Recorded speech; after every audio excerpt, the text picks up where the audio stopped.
Donc, Elena Foïs, donc, tout le monde la connaît, j'imagine. Donc, nous sommes tous les deux, nous faisons partie du groupe hospitalier Henri Mandor. Et Elena est donc à l'unité des maladies génétiques du globule rouge. Et moi, je fais partie du service d'addictologie du DMU Impact, donc, qui regroupe en gros toute la psychiatrie du groupe hospitalier. Donc, je tenais d'abord à remercier la filière de nous avoir donné l'occasion un peu de vous rapporter un peu quelle est notre expérience dans ce domaine-là.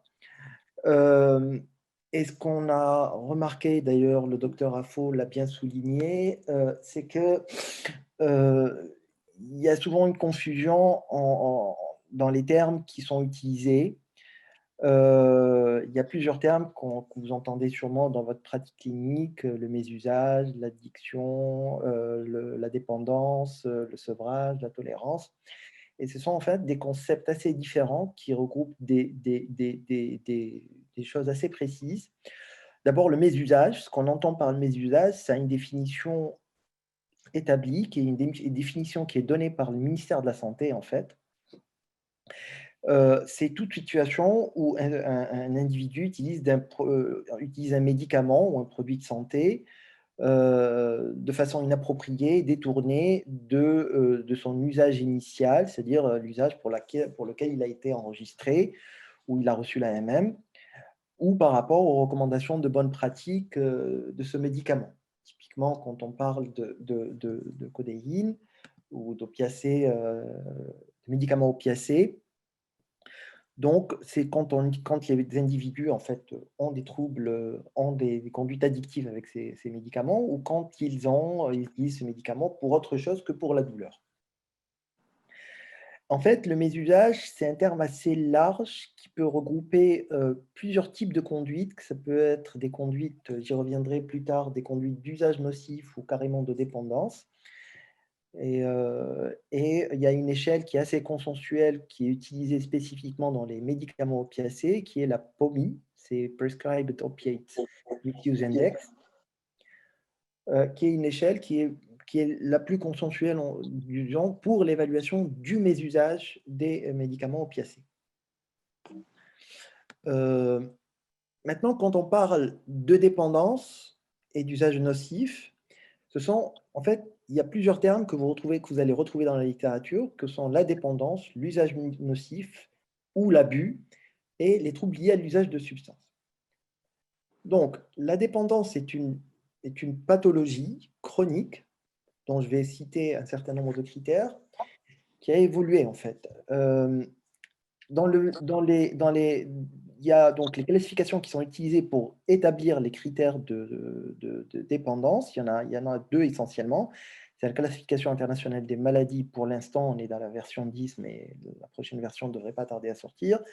Et la classification, disons, américaine, c'est le manuel statistique et diagnostic, dans cette 5e version, qui est l'actuelle, mais le concept de dépendance a disparu de cette version. C'est-à-dire que la dépendance existait dans la version précédente, qui est la version 4, et existe encore dans la CIM10. Et dans la version 4 et la CIM10, il y a deux concepts, en fait, deux troubles en fait, qui définissent l'addiction, que sont la dépendance et l'usage nocif, qui est appelé dans le DSM abus. Usage nocif et abus recoupent en fait le même trouble, mais c'est sous des dénominations différentes, selon qu'on parle de la CIM10 ou du DSM-4. Dans la classification actuelle, et c'est celle que je vais plutôt détailler, du DSM, c'est-à-dire la 5e version, on a regroupé ces deux concepts de dépendance et d'abus en un seul concept, qui est le trouble lié à l'usage de substances. C'est un trouble qui est posé pour n'importe quelle substance addictive et qui s'applique également pour le cas des médicaments opiacés. Donc, l'idée pour poser ce diagnostic de trouble lié à l'usage d'une substance, repose sur 11 critères qui doivent être présents pendant 12 mois. Et pour dire qu'un sujet présente ou pas un trouble lié à l'usage d'une substance, il faut que l'individu remplisse au moins 2 critères. Donc, les critères, vous les avez devant vous. moi, je préfère parler en termes de dimension. Les deux premiers critères, la quantité, consommer en quantité plus importante et plus lente que prévu, euh, et les tentatives infructueuses de diminuer ou d'arrêter ou de contrôler, ça renvoie plutôt à la notion de perte de contrôle. Ensuite, on a le temps passé, c'est-à-dire le temps passé à se procurer, à prendre ou à récupérer des effets du produit. Le craving qui est en fait l'envie impérieuse de prendre le produit.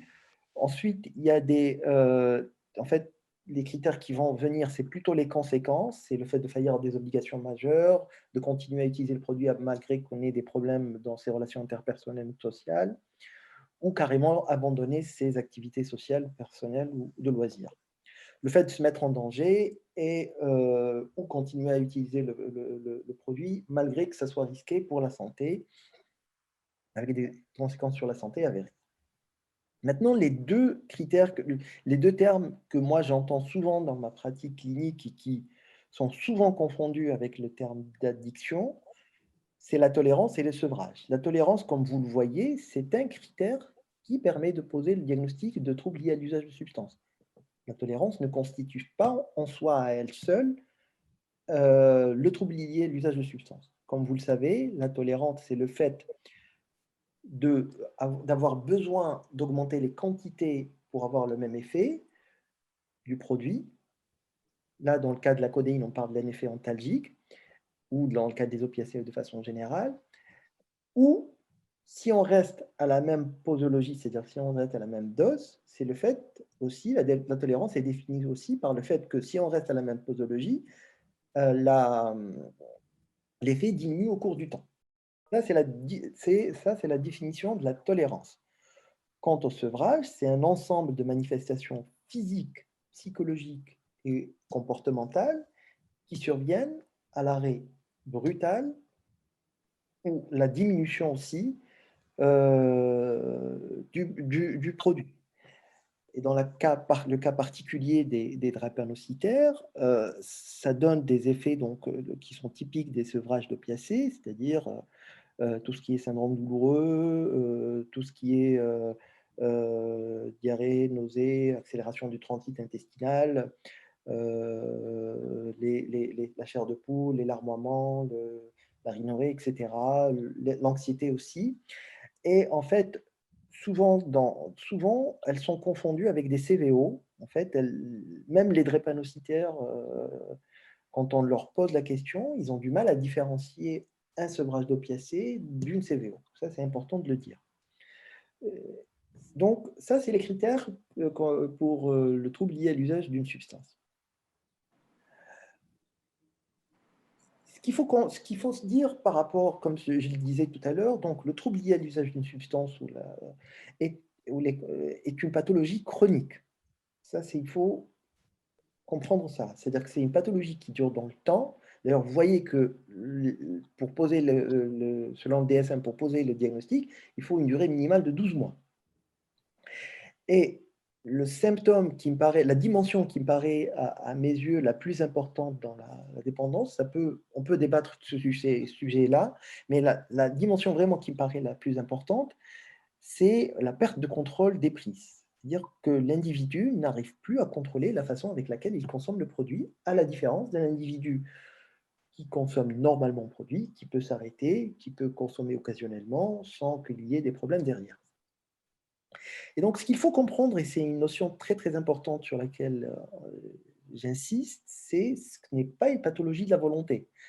C'est-à-dire que quand vous parlez avec des sujets addicts, ils ne sont pas dans l'idée de vous dire, il y en a certains qui ne sont pas encore, comme je le précise au début, c'est pas, en dehors qui ne sont pas encore dans le déni, qui ont avancé dans leur processus de changement.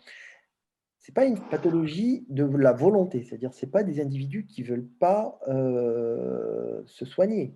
Un individu, quand il arrive dans les soins et qu'il est demandeur de soins, en général, il a la volonté de se soigner, c'est juste qu'il n'arrive pas à contrôler la façon avec laquelle il prend son produit. Dans le cas présent, ce qui nous intéresse, c'est la codéine. Ça, c'est important à souligner, parce que souvent, spécialement les drépanocytaires, quand on discute avec eux, quand je discute avec eux, ils ont cette impression d'être stigmatisés par rapport à leurs besoins ou leur consommation de codéine ou de morphine quand ils sont hospitalisés. Donc, ce qu'il faut savoir, c'est que quand on voit, nous, un individu en consultation, c'est qu'on travaille énormément sur la motivation et sur le changement. Donc, il y a 6 étapes dans le changement. Ça dépend à quelle étape on voit l'individu. L'idée, c'est de l'accompagner dans ces étapes-là, qui sont la précontemplation, contemplation, décision, action et maintien et la rechute, pour le garder au maximum dans le maintien d'abstinence. C'est de l'accompagner à n'importe quelle étape pour arriver au maintien de l'abstinence et le garder dans ce maintien d'abstinence. Il y a plusieurs stratégies. On peut reposer sur dans le cas de la drépanocytose, on peut reposer sur le travail psychothérapeutique d'accompagnement et de motivation, mais aussi sur des techniques de traitement de substitution qu'on verra tout à l'heure. Je passe la parole à Elena pour qu'elle vous présente un peu les données épidémiologiques et dans la littérature. Alors, moi, je voulais, donc après cette introduction sur la dicto générale de Eladi, je voulais d'abord faire un peu un état des lieux de la littérature sur la prise, la prise de médicaments antalgiques au sens large chez le patient drépanocytaire, avant de vous parler un peu des patients qu'on a chez nous. Et on pourra partager après avec ceux que vous suivez vous. Et enfin, pour parler un peu de prise en charge pragmatique avec les patients en salle, aux urgences, etc. Donc en fait, là, on vous a parlé d'opiacés au sens large. Donc on a mélangé un peu, donc elle a dit de toute façon, elle fait un topo sur l'addiction en général. En fait, dans la littérature, ce qu'on retrouve, c'est surtout de la littérature sur les paliers 3. C'est-à-dire que la codéine, elle est assez souvent mentionnée parce que c'est quelque chose qui est assez utilisé et en particulier aux États-Unis. Mais c'est vrai que le topalgique et le néfopam, enfin l'acupant, vous savez que c'est pas un opiacé, mais c'est quand même un antalgique de palier 2 qui est utilisé chez les drépano et qui peut aussi être à l'origine d'addiction. Moi, celui-là, je l'ai pas du tout retrouvé dans la littérature. Alors, soit je sais pas le nommer, ce qui est possible, mais bon, j'ai vraiment regardé un peu partout et ça, voilà, je pourrais pas parler de l'acupant aujourd'hui, qui est une autre addiction chez le patient drépano. Donc, en fait, globalement, donc c'est surtout la morphine qui est représentée, surtout l'oxycodone dans la littérature, parce que c'est beaucoup une littérature américaine et les Américains, ils utilisent plus l'oxycodone que la morphine comme nous ou le fentanyl. Il y a un peu de fentanyl, mais c'est quand même beaucoup de l'oxycodone. Et donc, voilà, première chose. Donc, d'abord, j'ai regardé un peu comment on prenait en charge une crise chez le patient drépanocytaire pour voir si l'usage de morphine était répandu. Enfin, j'enfonce une porte ouverte, mais c'était un peu pour faire un état des lieux. Et effectivement, la morphine est extrêmement utilisée. Donc, il y a un article en particulier où ils ont fait une étude pour différencier l'utilisation de morphine aux États-Unis et dans les autres pays. Et en fait, les Américains prescrivent beaucoup plus de morphine que nous, et en particulier d'oxycodone, d'oxycontin. Nous, on en prescrit un peu moins, mais ils en prescrivent beaucoup plus que nous, mais ils sont beaucoup plus sensibilités à l'addiction ou au mésusage que nous. Donc ça, c'est une étude avec en fait des questionnaires qui ont été envoyés à 150 drépanocytologues entre guillemets dans le monde entier. Il y en a 127 qui ont répondu et voilà c'était ça la constatation. Bon, c'est factuel, hein, c'est pas, voilà, c'était juste pour vous dire ça. Alors après, il y a beaucoup d'articles sur les recommandations de prise en charge de techniques d'administration de morphine. Donc, c'est assez différent entre les Américains et chez nous. Mais surtout, ce qui était intéressant, c'est qu'en fait, il y a aussi beaucoup d'articles qui sont assez novateurs et qui sont orientés sur la prise en compte en fait des affects du patient et de ce qu'il est dans sa globalité avant de décider de lui administrer de la morphine. Et ça, moi, je trouve ça assez génial parce que c'est un peu contraire à ce qu'on fait d'habitude nous les médecins, c'est-à-dire qu'on est assez pragmatique. On dit bon ben voilà, il y a une embolie pulmonaire, on va mettre des anticoagulants, il y a une infection, on va mettre des antibiotiques. Et heureusement qu'on fait ça pour les choses somatiques, mais c'est vrai qu'on est assez peu habitué à prendre en charge le psychisme du patient aussi, malheureusement. Et là, c'est vrai qu'il y a même des articles dans la littérature où ils essayent d'élaborer des stratégies d'administration de la morphine dès les urgences, en faisant intervenir des psychologues, des questionnaires sur l'environnement du patient, sur ses affects, sur sa vie, pour savoir si on lui prescrit des morphiniques de tel type, de courte durée d'action, de longue durée d'action. Et j'ai trouvé ça assez intéressant. Je vous ai fait, il y a une diapo de biblio à la fin où j'ai mis la quinzaine d'articles qui parlent de ça. Voilà. Donc, je ne les ai pas cités là, ça faisait des diapos trop lourdes, mais c'était pour vous mettre la puce à l'oreille. Donc ensuite, une fois que j'avais regardé ça, j'ai regardé un peu si on parlait il y a marqué usage sur la diapo, mais en fait, il y a le truc à sauter, c'est mésusage. Et addiction aux opiacés et drépanocytose. Alors ça, c'est plus, difficile. Il y a pas, il y a un article, qui évalue, avec le POMI, donc qui est le score dont vous a parlé, elle a dit tout à l'heure, qui est donc un score avec, 5-6 questions, on aurait pu le mettre sur la diapo, où on dépiste en fait le possible mésusage, aux opiacés. Donc c'est 5-6 questions qu'on pose aux patients. Alors, je vais vous en parler après dans la prise en charge pragmatique. Évidemment, c'est pas forcément toujours le moment, de lui poser ces questions, mais il est assez simple et assez fiable. Et donc il y a un article, qui est paru, il y a quelques années.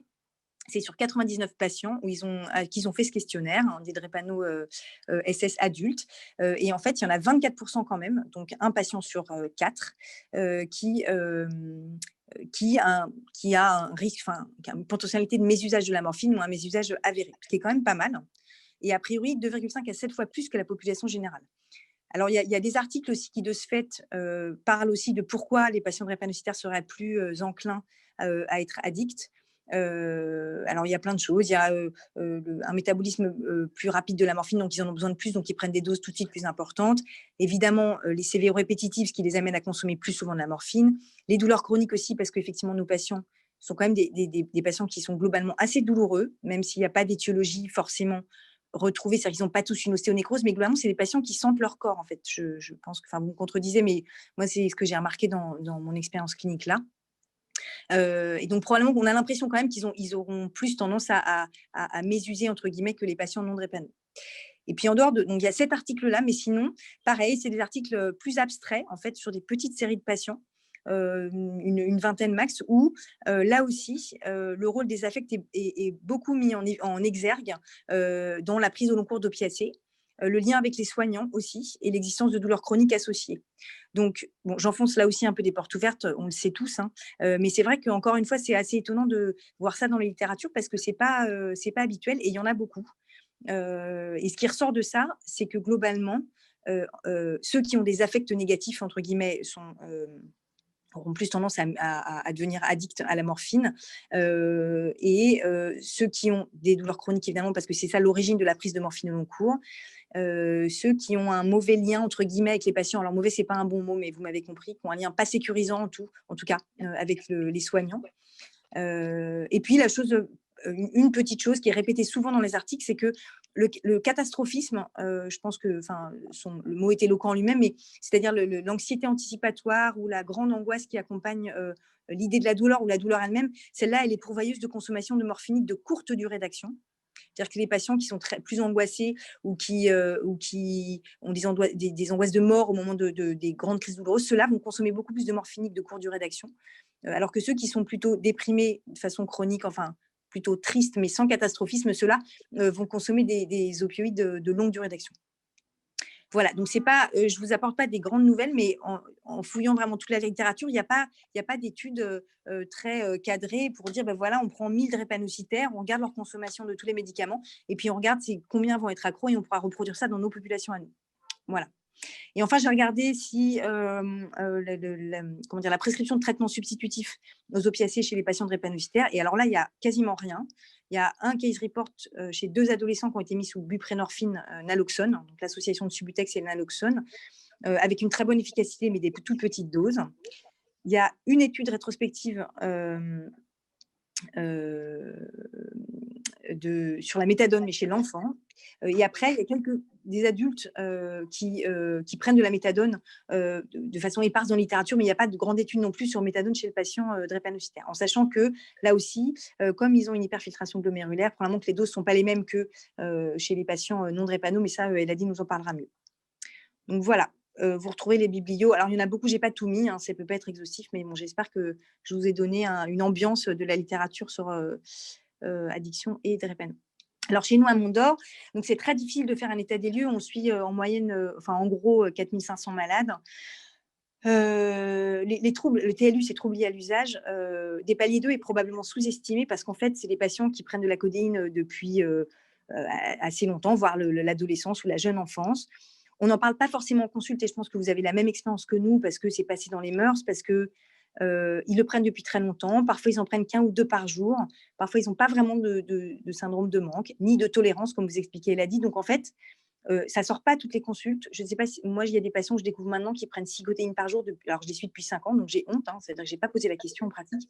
Mais voilà, donc c'est assez sous-estimé. Alors, il n'y a pas que la codéine, il y a donc l'acupan, mais qui ne fait pas partie des opiacés, et le tramadol, qui lui est un opiacé, pareil.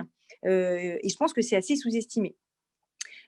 Les troubles liés à l'usage de la morphine, c'est plus identifiable parce qu'on ne les prescrit pas de façon en ville. Hein, on n'en prescrit pas ni pour la prise en charge des crises. Alors, c'est pas vrai. Pour la prise en charge des crises en ville, non, on ne le fait pas. En revanche, pour la douleur chronique comme les ostéonécroses de hanche ou les ulcères, ça nous arrive. Mais sinon, ils ont a priori pas de morphine. Donc, le trouble de l'usage de la morphine, il est plus facile à identifier que les autres, et en particulier chez les patients qui viennent de façon répétitive aux urgences. Donc chez nous, on est parti de ceux que suit Eladi, qui est donc notre addictologue référent pour les patients drépanocytaires. Il y en a 27 qui ont été identifiés chez nous, 13 qu'il suit régulièrement. Les autres, on essaye de les faire arriver jusqu'à Eladi, mais c'est assez compliqué. Et il y en a 8 qui sont sous traitement substitutif. Donc vous voyez, ce n'est pas beaucoup par rapport à 4500, mais c'est pas du tout exhaustif, ce que je vous dis, parce qu'en fait, il faudrait qu'on prenne nos patients les uns après les autres et qu'on regarde, qu'on leur envoie un questionnaire. C'est ce qu'on compte faire avec Eladi d'ailleurs, et on vous invite à participer à cette enquête qu'on aimerait bien faire chez tous les patients drépano. Mais en tout cas, ce qu'il faut retenir, en tout cas, c'est que c'est très sous-estimé, quoi. Voilà, donc ça, c'était pour un peu l'épidémium. On pourra partager nos expériences après. Et je vais parler maintenant de la prise en charge pratique. Alors, la prise en charge de ces patients, en fait, j'ai marqué en rouge en dessous, éviter le jugement. Et c'est super important parce qu'en fait, les patients addicts, dépendants, je ne sais pas comment on dit, de façon générale, et pas que les drépano, sont assez mal vus par les soignants. La toxicomanie, entre guillemets, c'est un mot qu'on n'utilise plus trop parce que c'est un peu péjoratif, mais elle est assez mal vue. Vous avez tous vu des patients qui arrivent aux urgences, on dit « celui-là, c'est un toxico, machin, etc. » Donc, c'est des patients qui ne sont pas bien considérés. Mais pour pouvoir s'occuper de vous, d'eux, il faut ne pas les juger, en fait. Et c'est ce que dit, elle a dit au début, c'est qu'en fait, il faut surtout ne pas oublier que ce n'est pas une pathologie de la volonté. Et ce n'est pas des locs qui n'arrivent pas à se mettre un coup de pied aux fesses pour arrêter leurs médicaments. Et ça, c'est important de le garder tout le temps parce que sinon, on ne peut pas les prendre en charge. Parce que sinon, ils nous énervent, parce qu'ils reviennent tout le temps aux urgences, parce qu'ils demandent de la morphine, parce qu'ils font un peu ils louvoient un peu pour avoir les ordonnances ou je ne sais pas quoi. Donc ça, c'est vraiment le truc majeur, je dirais, dans la prise en charge de ces patients, c'est d'éviter le jugement. Alors, comment on fait aux urgences ? D'abord, il faut repérer les patients qui sont potentiellement dépendants à la morphine parce que leur prise en charge à long terme ne va pas être la même. Et je précise bien à long terme. Parce qu'à court terme, et c'est ce que j'ai marqué sur la deuxième ligne de cette diapo, on doit prendre en charge leur douleur, quelle qu'elle soit, que ce soit une douleur de sevrage ou une douleur de crise. Parce que comme soulignait tout à l'heure, elle a dit, effectivement, parfois c'est difficile de faire la différence entre une crise vaso-occlusive et un syndrome de sevrage. Mais quelle que soit la douleur, il faut la prendre en charge. Et que priver de morphine le patient aux urgences sous prétexte qu'il est dépendant, ce n'est pas éthique, ce n'est pas efficace. Et en fait, ça ne se fait pas. Et elle a dit, vous précisera tout à l'heure, mais ce n'est pas donner de la morphine à un patient qui est dépendant aux opiacés douloureux, c'est pas précipité. Enfin, je veux dire, ça ne va pas aggraver son addiction. Voilà, il faut lui traiter sa douleur comme n'importe quel autre patient. Alors, pour repérer qui sont les patients dépendants, en fait, c'est surtout l'histoire de vie qui va vous la dire. C'est les patients qui viennent souvent aux urgences, qui reviennent 3 jours après être sortis parce qu'ils ont des douleurs partout, parce qu'ils ont déjà essayé de prendre de la morphine en plus dans leur PCA, parce qu'ils ont eu des histoires d'usage de falsification d'ordonnance, parce qu'ils vous l'ont dit, parce que voilà, il y a plein de façons. Mais c'est sûr qu'aux urgences, quand le patient est très douloureux, c'est pas toujours facile d'avoir une conversation avec lui autour de ça, voire parfois cruel, parce qu'en fait, lui, il est dans sa crise, il est dans sa douleur, et lui, vous allez le titiller pour lui demander s'il en a pris, si machin, s'il est bon. Voilà, c'est des conversations qui sont compliquées, et encore une fois, qui ne doivent pas être jugeantes, sinon le patient, il ne vous dira rien non plus.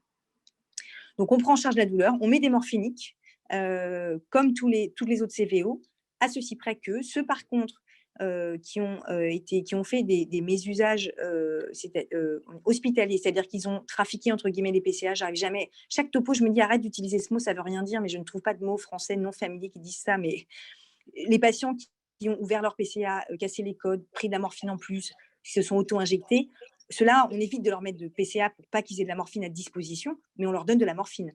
On ne les prive pas de morphine. Et ça, c'est super important. Donc, on leur met de la morphine d'une façon ou d'une autre, de toute façon, sans qu'ils en aient à disposition, en association à des paliers 2 comme on fait pour les crises standards. Et puis, il y a 2 possibilités. Soit on les hospitalise et à ce moment-là, ça rejoint le chapitre après, soit ils sortent parce que la crise est finie ou que le syndrome de sevrage est apaisé. Et à ce moment-là, il faut leur donner un rendez-vous rapide.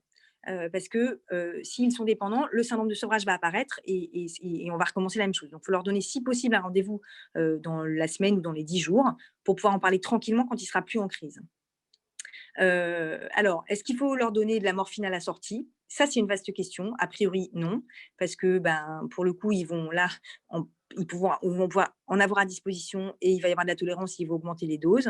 Mais c'est pour ça qu'il faut leur donner des rendez-vous rapides pour pas qu'ils souffrent, en fait, parce que s'ils sont vraiment dépendants, ils sortent sans morphine. Alors, ils vont prendre de la codéine pour compenser, hein, ils auront qui vont remplacer un peu, qui va remplacer un peu la morphine, mais il faut les voir assez vite. Et par contre, les envoyer en addicto comme ça, à froid, alors vous n'avez pas eu la discussion avec eux, ça sert à rien. Ça sert à rien. Ça, Elodie vous le dira mieux que moi. Le rendez-vous en addictologie, la prise en charge en addictologie, c'est une volonté du patient. C'est-à-dire que c'est lui c'est son chemin. C'est au moment où il est plus en phase de contemplation ou de pré-contemplation. C'est quand il est en phase d'action et d'abord, il est plus dans le déni du trouble. Il a intégré qu'il avait peut-être un problème de dépendance et il veut en faire quelque chose parce qu'il peut intégrer sans avoir envie d'en faire quelque chose. Donc, l'envoyer en addicto sans en avoir discuté avec lui, vraiment, c'est peine perdue. Et là aussi, c'est pas éthique. Alors, oui, les ELSA aux urgences, on m'envoie un message, bien sûr, les ELSA aux urgences, mais j'y viens après parce que, en fait, les ELSA, c'est l'équipe de liaison et de soins en addictologie, donc avec les infirmières et les addictologues qui passent voir les patients au lit. Donc, oui, bien sûr, mais c'est pareil, on ne peut pas leur envoyer les ELSA sans avoir eu la discussion avec eux. Aussi parce qu'on est leur médecin référent ou pas, hein, selon qui passe, mais c'est compliqué d'envoyer l'ELSA à froid. Donc, évidemment, et je le mets dans le chapitre d'après, en hospitalisation, quand on a eu le temps d'aborder la question avec eux. Mais alors, évidemment, les ELSA sont plus performantes que nous, médecins drépano, pour repérer effectivement la vraie dépendance et faire ce qu'il faut. Ça évidemment, hein, ce n'était pas du tout mon propos, hein, qu'on se substitue à ça. Mais en revanche, c'est compliqué de l'envoyer à froid, comme d'envoyer un psy à quelqu'un qui est déprimé sans lui dire vous allez voir un psy. En fait, c'est un peu pareil, ça peut être un peu violent. Voilà, donc on a fini aux urgences, on arrive en hospitalisation. Donc pareil, là, vous ne les voyez pas tous forcément aux urgences, ils arrivent dans un lit, ils ont une crise et là, c'est pareil. Ce sera peut-être même plus facile de repérer la dépendance parce que le patient, il est là pendant plus longtemps, la crise s'apaise et vous pouvez aborder des sujets plus facilement avec lui. Donc les événements de vie, la prise médicamenteuse à domicile, qu'est-ce qu'il prend? Est-ce qu'il prend de la codéine? Est-ce qu'il a de la morphine? Est-ce qu'on lui en prescrit? Est-ce qu'il a des douleurs chroniques qui expliqueraient la prescription de morphine initiale? Son histoire de vie. Et comme ça, vous pouvez repérer, vous pouvez faire le pommier aussi, si jamais, s'il est disposé à ça. Et puis, vous pouvez aborder le sujet de la dépendance. Et là, à ce moment-là, faire intervenir l'équipe d'addicto-liaison, évidemment. Ça, c'est la première chose, c'est pour repérer l'addiction. Après, comment faire pour prendre en charge un patient qui est donc dépendant de la morphine pour lui arrêter en hospitalisation? Alors, en fait, lui arrêter, c'est comme ce que je vous disais aux urgences, on ne va pas ne pas donner de morphine à un patient qui est dépendant. Ça n'a pas de sens. Donc, arrêter la morphine chez un patient dont vous avez repéré qu'il était dépendant, qu'il soit en accord avec ça ou pas, c'est cruel. Il va faire le syndrome de sevrage et vous allez en créer un expérimental. Donc, nous, ce qu'on fait maintenant à Mondor, on diminue progressivement les doses de morphine et ensuite, on leur met des patchs de diurogésique. Si la dépendance, enfin, j'ai été un peu rapide, on diminue progressivement les doses de morphine et de deux choses l'une. Soit à la maison, ils sont dépendants au palier 2 et à ce moment-là, on leur remet leur palier 2 à la sortie, donc codéine, topalgique, etc. Avec la suite qui sera la même. Soit ils sont dépendants au palier 3 parce que c'est des patients qui reviennent tout le temps aux urgences, qui ont tout le temps des prescriptions de morphine. Et ceux-là, à ce moment-là, ils sont objectivement dépendants plutôt au palier 3. Et ceux-là, on les fait sortir sous patch de diurogésique avec une dose variable selon la quantité de morphine moyenne dans les quelques derniers jours.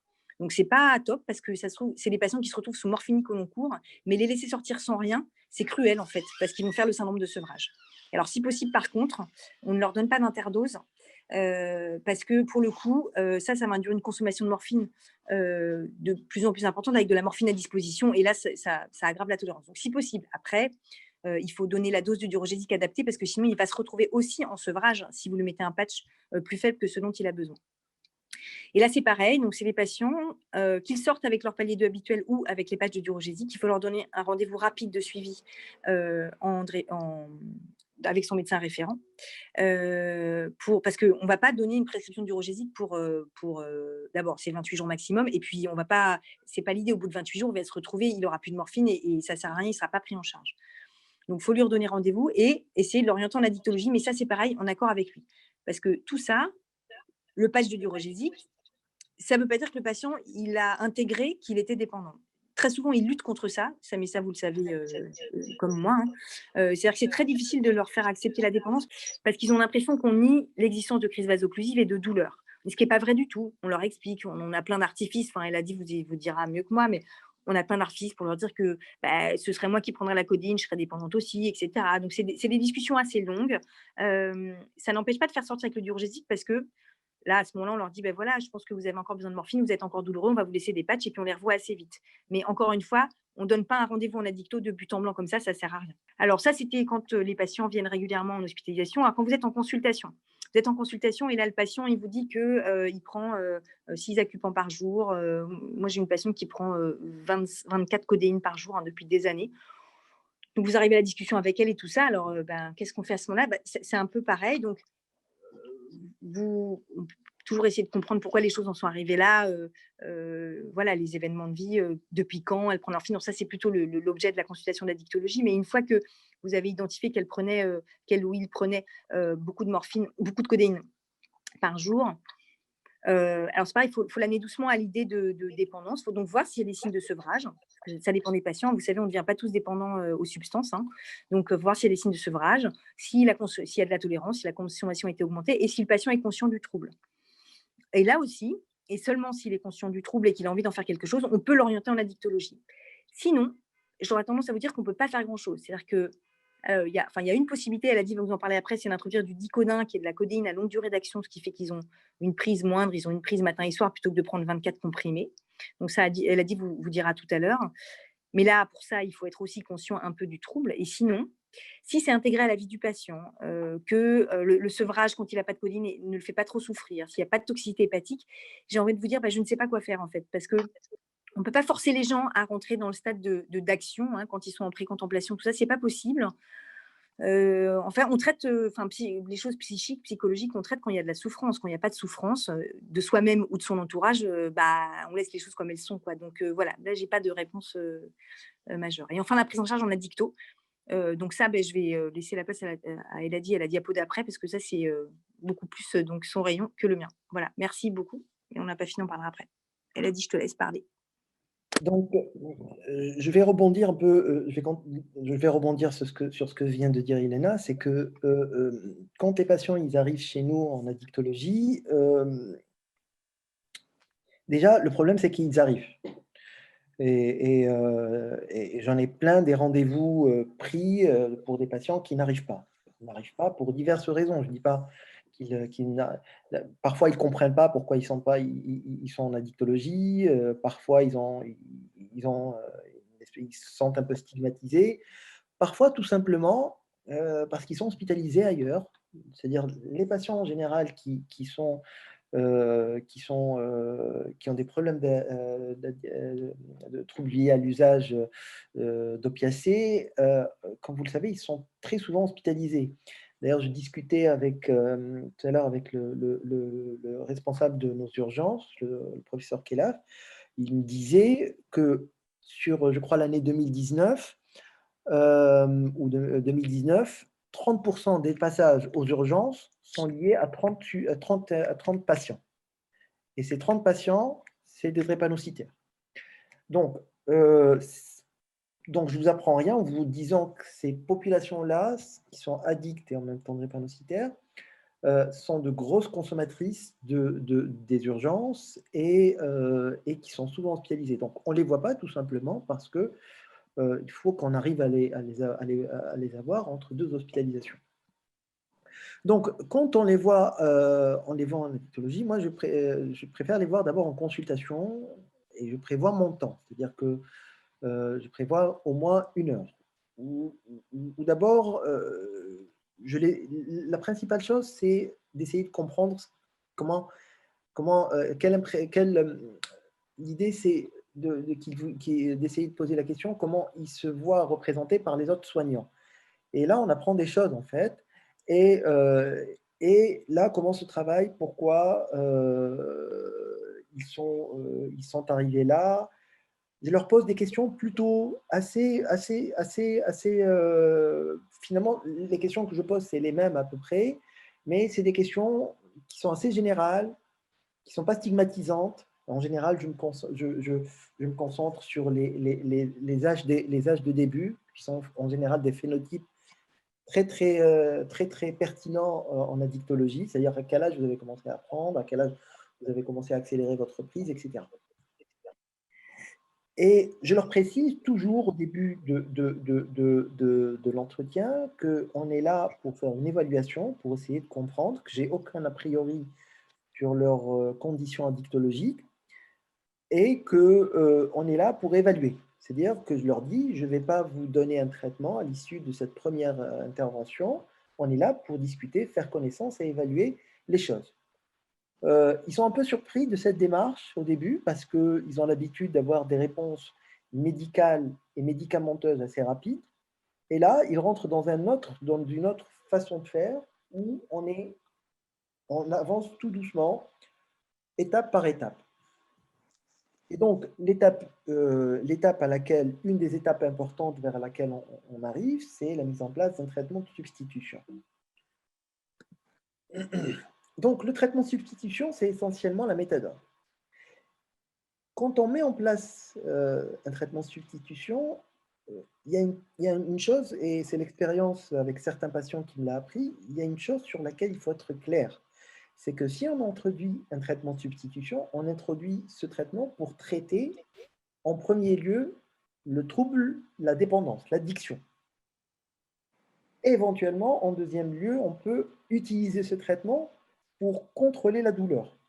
Mais ce n'est pas un traitement qu'on va utiliser pour traiter la douleur en premier objectif. Ça ne veut pas dire qu'on ne peut pas l'utiliser qu'on ne peut pas utiliser la méthadone pour traiter la douleur.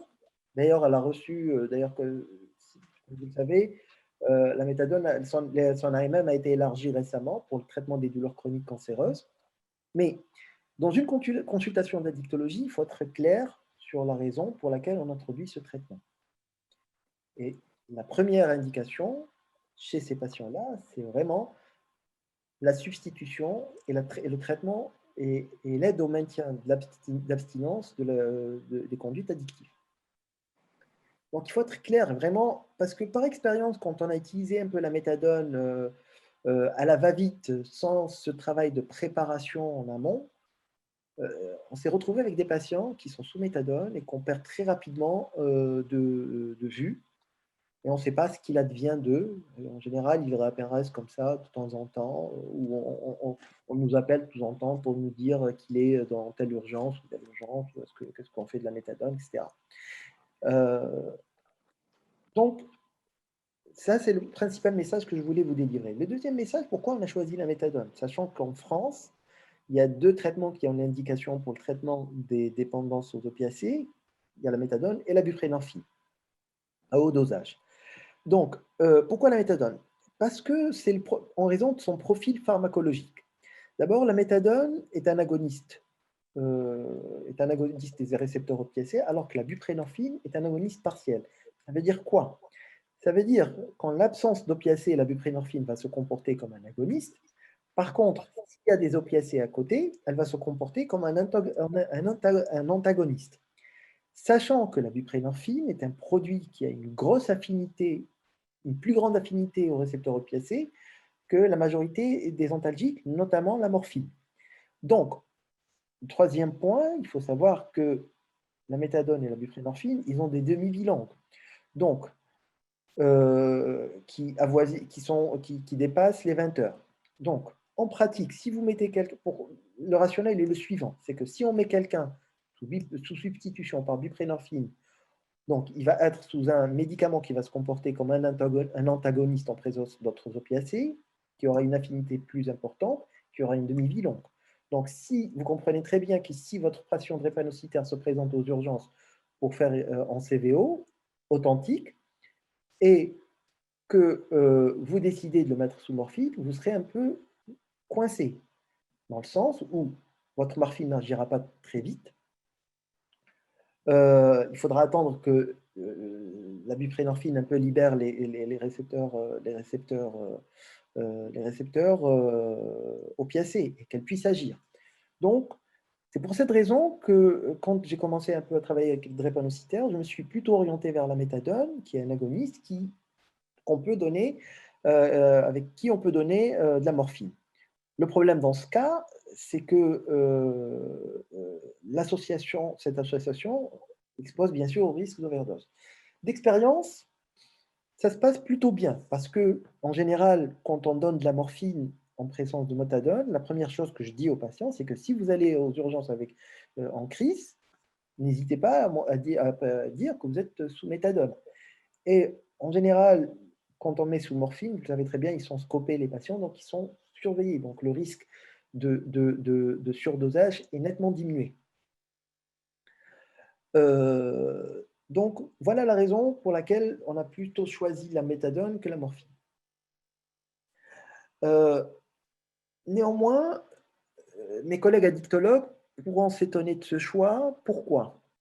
Parce qu'en pratique, chez les patients non drépanocytaires, on a tendance plutôt à trouver la buprenorphine plus sécure, dans le sens où, de par son profil agoniste-antagoniste, le risque d'overdose est plus minime. De par des effets secondaires qui sont connus avec la méthadone, notamment un effet qui peut être très grave, qui est l'allongement du QT. Et comme vous le savez, l'allongement du QT est un trouble qui est multifactoriel, il y a la participation des médicaments inducteurs du QT, d'allongement du QT, mais aussi il y a toutes les conditions somatiques que nos patients drépanocytaires souvent cumulent. Et notamment, je pense aux troubles ioniques, particulièrement donc, au magnésium, parce que autant on est assez vigilant sur les ions classiques que sont le sodium et le potassium, et le calcium aussi, autant sur le magnésium, on ne le dose pas régulièrement. On peut passer à côté d'un facteur qui peut allonger le QT chez un patient déjà sous méthadone si on doit réajuster les doses. La méthadone, en termes de sécurité d'emploi, la buprenorphine a un profil plus sécure que la méthadone, mais dans le cas de la drépanocytose, on est coincé à cause des effets donc, antagonistes et partiels de la buprenorphine. Maintenant, quelle est la place du durogésique et du dicodin dans la prise en charge des patients drépanocytaires? Donc, le durogésique et le dicodin, ce sont deux opiacés avec des demi-vies longues. Le rationnel derrière, il est assez simple. C'est qu'en addictologie, on sait que plus une substance agit vite et sur une durée d'action courte, plus elle a un potentiel addictif élevé. Et à l'inverse, plus une substance aura tendance à agir lentement et sur une demi-vie longue, moins elle a de potentiel addictif. Et donc, on se dit que ces deux médicaments, justement, ils ont des profils qui sont plutôt des médicaments acidifiants. Donc, on va dire qu'on va aller à contre-courant de ce que prennent les patients, que sont souvent la codéine, qui est souvent la codéine.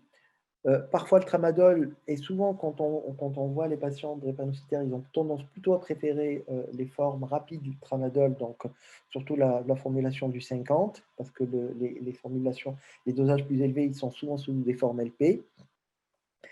Et donc, on aura plutôt préféré, c'est pour ça qu'on va vers le durogésique et le dicodin.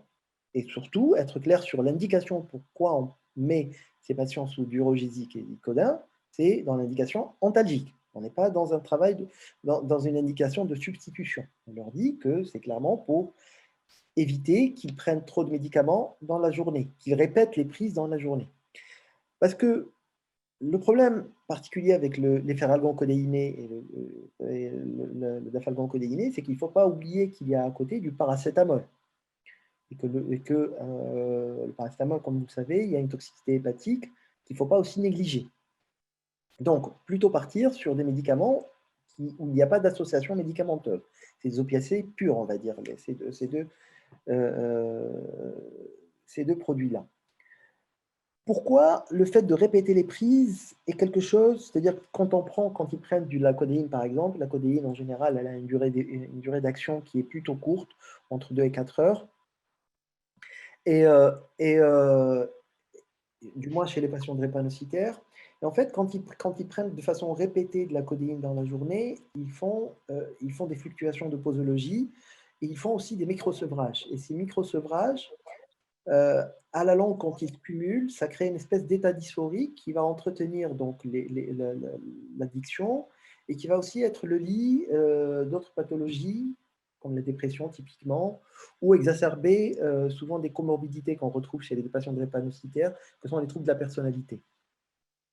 Donc, quand on met du durogisique et du Vicodin, on va un peu à contresens de tout ça, mais on est clair sur l'indication, qui est une indication antalgique. Euh, Maintenant, quand on revient sur la méthadone, donc quand on introduit la méthadone, moi, autant pour des patients non drépanocytaires, on peut être amené à introduire de la méthadone en consultation ambulatoire, sur des rendez-vous, autant sur des patients drépanocytaires, vu les comorbidités qu'il y a à côté, je préfère ne pas le faire. Donc, nous, les inductions qu'on a eu à faire, on a eu souvent à les faire en hôpital de jour, que ce soit des hôpitaux de jour d'addictologie ou de drépano, et parfois même en hospitalisation. Quand je dis en hospitalisation, c'était des hospitalisations plutôt en service de médecine avec une liaison addictologique. Liaison addictologique soit en présentiel, soit aussi on peut le faire avec les nouveaux outils qui nous sont proposés depuis la crise du Covid, avec la téléconsultation. En général, les adaptations posologiques se font, c'est-à-dire qu'une semaine, chez la majorité des patients, suffit, avec des escalades assez rapides, euh, des escalades assez rapides en posologie. Ensuite, une fois qu'on a atteint la posologie d'équilibre, on prévient le patient qu'il y aura ensuite une phase de réglage fin, on va dire, du traitement. Autre chose aussi, c'est que le suivi, il faut faire attention quand on met un patient sous méthadone, donc il y a le suivi. Donc, ce qu'il faut faire attention, c'est vraiment l'ECG. Parce que quand et notamment le QT, vraiment on surveille le QT de très près et d'expérience, les patients, même s'ils ne sont pas au-delà des valeurs à risque du QT, ils sont souvent pas trop loin. Et souvent, les conditions, l'ajout d'autres traitements, notamment les traitements psychotropes ou d'autres médicaments allongeants QT, je pense particulièrement aux traitements utilisés en cardio, il faut faire attention. Et on le voit très bien d'ailleurs quand on fait des ECG réguliers, on voit très bien depuis l'introduction d'un traitement les variations, ou donc quand on enlève un traitement, les variations du QT. Un autre point qui est la gestion de la fin de CVO. Ça me permet d'introduire un autre concept que mes collègues addictologues comprendront mieux, c'est que souvent quand on met en place un traitement par méthadone chez un patient qu'on suit pendant une longue durée, on essaye de garder des posologies assez stables de méthadone et on essaye plutôt d'aller vers la dégression, vers la baisse des posologies. Mais d'expérience, ce que je remarque, c'est qu'avec les patients drépanocytaires, il faut un peu sortir de ce dogme-là et avoir un peu des posologies un peu flexibles, dans le sens où on peut être amené à augmenter des posologies au gré de certaines douleurs chroniques qui s'exacerbent, au gré aussi de certaines crises qui perdurent, et aussi et c'est typiquement le cas en fin de CVO, parce que ce qui arrive souvent en fin de CVO, c'est que le patient fait une authentique CVO, il est hospitalisé, il reçoit de la morphine en plus de sa méthadone. Souvent, se discute avec les médecins en charge, est-ce qu'on baisse ou on ne baisse pas la méthadone? Et je pense qu'il faut le faire au cas par cas, selon la tolérance et l'antalgie du patient. Et donc, pendant cette hospitalisation, ils reçoivent d'énormes quantités de morphine. Et arrivé en fin de crise, donc, on baisse la morphine et souvent elle est baissée assez rapidement.